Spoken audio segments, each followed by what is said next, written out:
John says, I have a Dame Labrador due for a first litter at the end of this month, November. Lately she's developed some diarrhea. Should I give her some different food? Well, yeah, you can try that. I mean, certainly, well, here's a couple of things. First thing is that your end of November, about 10 days before her whelp, I start giving Safeguard for 3 days, and that can really help with these situations. So since you're close to that, I would potentially start thinking about giving a Safeguard for 3 days, and then continue, then stop a week prior to whelp, and then start up a week after whelp, and again give it 3 days of Safeguard, fenbendazole. If the diarrhea continues, I'd go to your vet and have a fecal exam done to find out what's going on. I mean, you know, I don't like giving medications. Fenbendazole is safe, you can give that. But generally, I don't like giving medications on pregnant dogs. And if you do need to do that, I would recommend that you go to your vet and have them do a fecal exam and find out what's wrong so you can treat the right ailment. You don't want us to willy-nilly be giving stuff. Except that, and I will say willy-nilly, the idea behind the Safeguard is to clear up any internal parasites, specifically worms, that could get passed on to the babies. And so it does make sense to do that.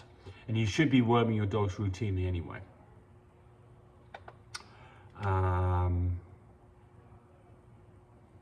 Stolen Kid says, you're quite knowledgeable. Are you or used to be a veterinary doctor? Nope, none of the above. Nothing to do with the medical industry in any form, shape at all. I'm just somebody who's been breeding dogs for a long time and keep myself abreast of what the current trends are and try to pass that information along. But remember, anything you get from me, it's just things that I do, and it's certainly not advice for you to ignore your vet. If you're unclear of what's going on, the vet is the place to go. Christine Hand says, Tammy is absolutely stunning.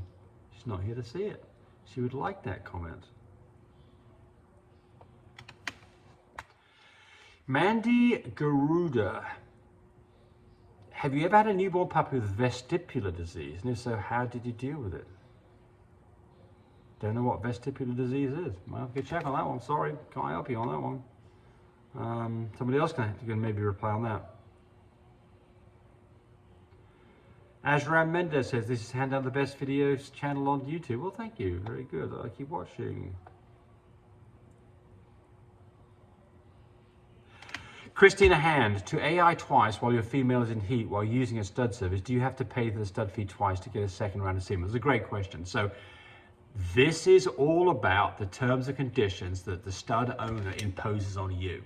So I'm going to answer it for what we do, and then I'm going to answer it from my experience of using other people. So the first one is that we will ship out as many times as you want us to. We do charge $150 for every shipment to handle the overnight FedEx shipping cost. But we don't charge you, we charge you a small amount of the stud fee on the first shipment, $1,000. That goes towards the actual final stud fee. And then $150 on every shipment. So you can have multiple shipments, you don't pay multiple stud fees. So that's us. But a lot of people, they limit the number of trial goes that you have quite often to a single time. And the reason for this is their dogs are used a lot, in some cases, in my opinion, too much. And the problem is they've got a dog that is a popular dog, that dog can get diluted. And so subsequent stud dames to be bred may have inadequate collections because the dog's been used too many times before.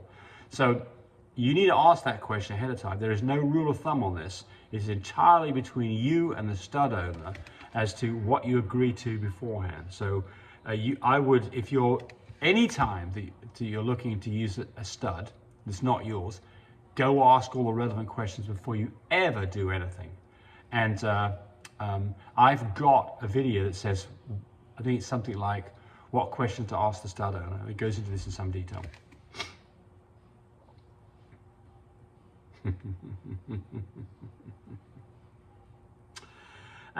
Brandy Clonch. Our Frenchies, they lose their minds. They chase vacuums, brooms, blow dryers, they eat them up. Yep.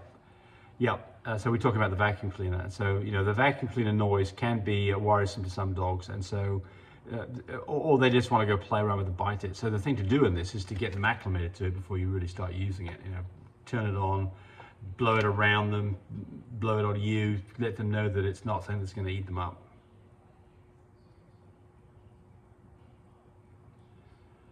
Not sure what that question was, so we'll skip it. I'd like to set up viewing, please. We're looking at one of our fluffies from a year ago. Look, absolutely. Anytime, look, we've got puppies right now. We've got 3 boys. I love it when people FaceTime us because they can see the dog. We want people who are going to get one of our puppies to make sure that they do want that puppy. We don't want to waste our time. We don't want to waste your time. We want to make sure that there's full disclosure on everything about the dog, and so that you can see and ask all the questions that are relevant. So absolutely, anytime that you want to see one of our dogs, just give us a call. You can call Tammy, 580-799-1910.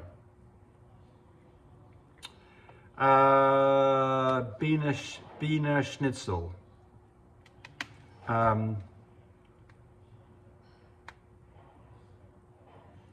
She's saying 80-80 looks fawn.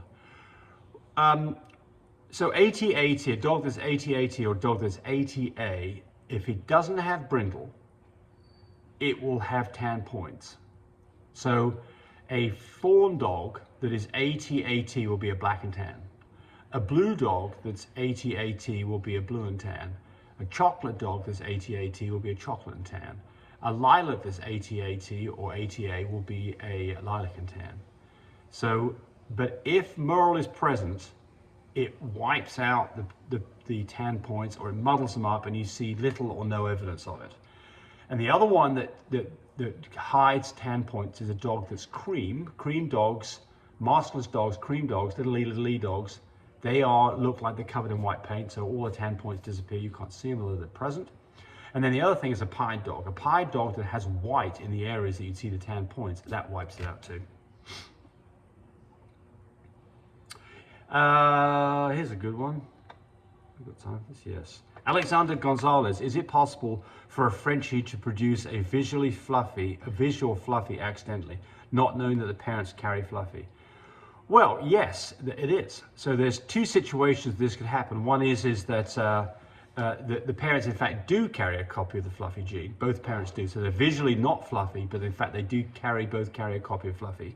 And in those situations, you'd expect on average about 25% of the litter to be full fluffies, half of the litter to be fluffy carriers, and the other quarter not to have anything to do with fluffy whatsoever at all. So that's one situation. The other one is these things can just happen. Very rare, but it does happen.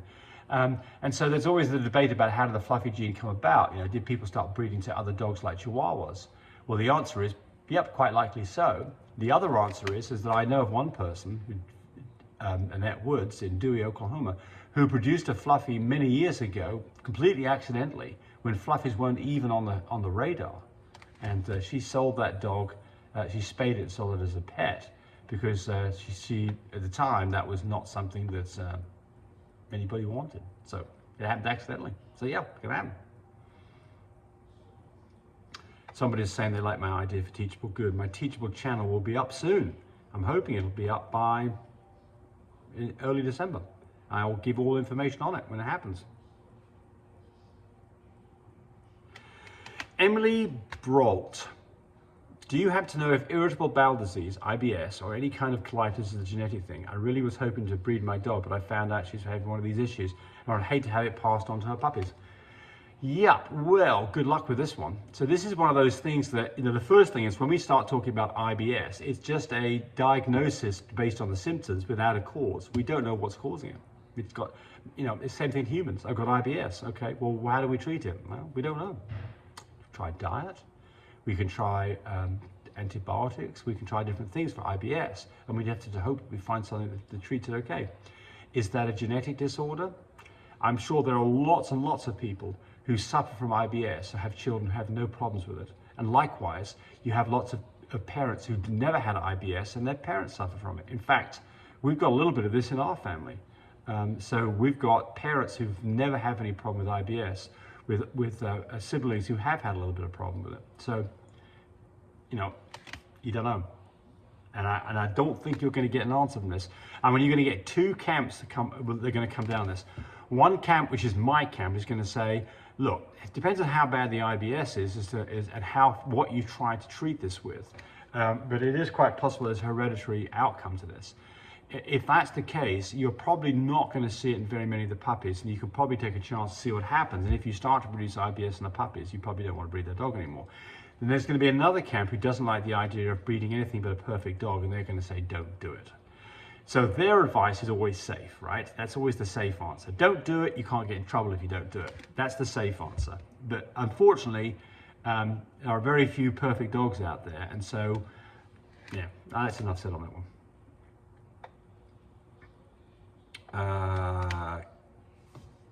Okay, thanks for watching. Thanks for watching the video. I really appreciate people who subscribe to me. It helps me, encourage me to do more of these videos. But do remember, disclaimer here, I am not a vet. I'm not a licensed medical professional. I'm purely a person who's been breeding dogs for the last couple of decades. Any information that you got from this video, use at your own risk.